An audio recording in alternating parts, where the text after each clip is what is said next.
Subscribe करें हमारे YouTube channel साधना gold को और पाएं वीडियोस सबसे पहले। बेल आइकन दबाना ना भूलें। जिंदगी में प्रेम चाहते हो तो प्रेम दो, और एक सूत्र और दिए देता हूं, जिंदगी में सुख चाहते हो तो किसी को दुख मत दो। आदमी का किया यहीं पर है। और वो स्टोरी कुछ ऐसी थी कि एक व्यक्ति वृद्ध हो गया और वो बिस्तर पर चला गया। पत्नी अभी ठीक ठीक थी, पुत्र का विवाह नहीं हुआ था, जॉब में था। वो हर 7वें दिन अपने परिवार से मिलने आता था, दूर रहता था तो इसलिए रोज आ नहीं सकता था, नौकरी दूर लगी थी। उसने एक बार आया, आके देखा कि पिताजी ने पानी मांगा, मां दूर स्टूल पे रख गई, खाना मांगा दूर स्टूल पे रख गई, और वो उठ नहीं सकते थे, वो उठ नहीं सकते थे। उसने कहा मां ये उठ नहीं सकते, इनको पास में खाना दो। बोलो वहीं से उठाएंगे, तो बिल्कुल शांत रहे। और वो देख के बड़ा परेशान हुआ कि मेरी मां मेरे पिताजी के साथ गलत व्यवहार कर रही है।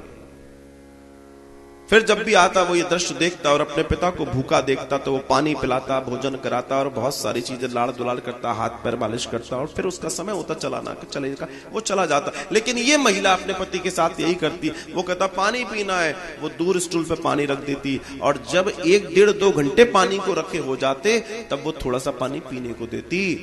वो कहता है भूख लग रही है, मुझे दलिया बना दो। वो दलिया बना के लाती, गर्मा गर्म धुआं निकलता हुआ, और दूर स्टूल पर रख देती। और वो दलिये को देखता रहता, 2-3 घंटे तब गुजर जाते, तब वो दलिये की कुछ चम्मच उसके गले में डालती। एक दिन बेटा बिफर गया। बेटे ने कहा मां ये गलत है, आपको पाप पड़ेगा, आप गलत कर रही हो, आप मेरे पिता के साथ ऐसा नहीं कर सकती। तब उस दिन मां बोल पड़ी, बोला मैं बिल्कुल सही कर रही हूं। बोला मतलब? बोला जब मैं ब्याह कराई थी तो इस व्यक्ति ने भी मेरे साथ यही किया था।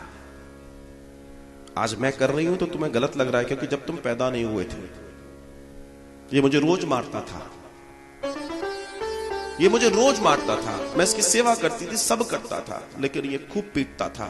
मैं पानी मांगती थी, ये दूर गिलास रख देता था, और जब मैं पानी मांगते मांगते बेहोश हो जाती थी तब ये मुझे 2 घूंट पिलाता था, उठाता था और कमरे के बाहर ले जाकर तेरे दादा दादी के आगे ऐसे शो करता था जैसे मैंने कुछ किया ही नहीं।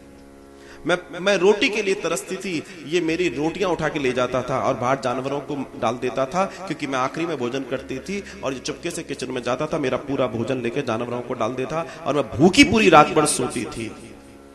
लेकिन बेटा तब मेरे में सामर्थ्य नहीं था, आज मुझ में सामर्थ्य है, और ये असमर्थ है। प्रकृति का यही न्याय है,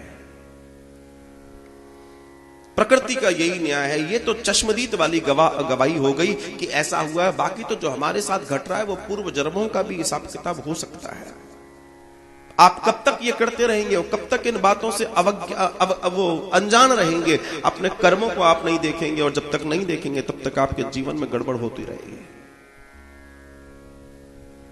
अगर आज आपके परिवारों में आदर्श होता, आपके परिवारों में राम कथा होती, आपके परिवारों में भागवत होती, आपके परिवारों में गीता होती से मेरा मतलब है उसकी चर्चा होती, तो आज माता पिता रोड पर नहीं होते, खून खून के आंसू नहीं रो रहे होते।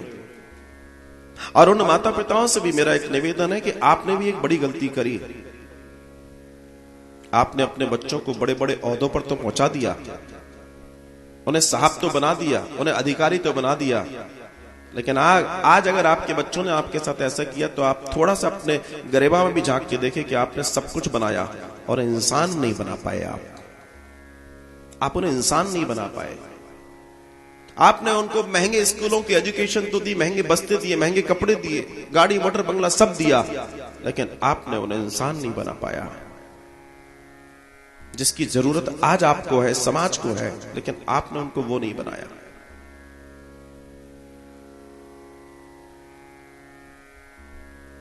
और आज उसका रोना पूरा समाज झेल रहा है।